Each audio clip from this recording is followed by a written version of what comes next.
But this is a call to add an amendment that would make misogyny a hate crime.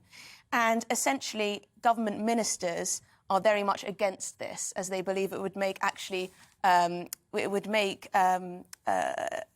it more difficult and not be very helpful to female victims of actual sexual crime.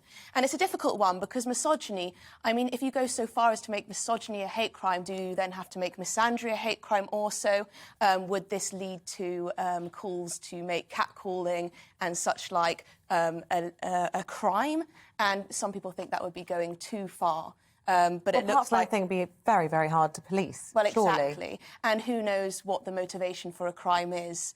Sexual assault is already a crime. Harassment is already a crime when it's persistent. So whether there's a need to make misogyny itself a crime, I'm not so sure. It seems to be...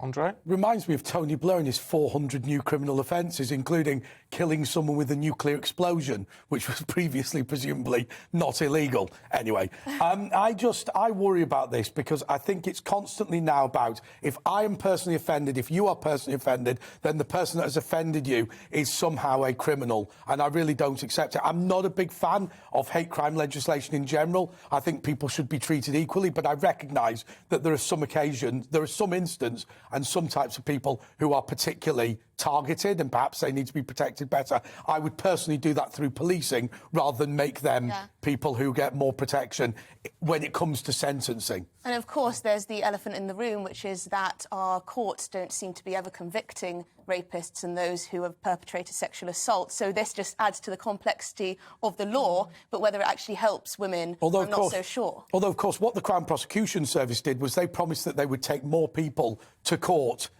who were accused of sex crimes, and of course that means you drop the standard of evidence, so fewer of them are convicted by percentage, and then they started complaining about that. Realistically, I think that it's just a very difficult area, but making misogyny illegal, I mean, I just think it's silly.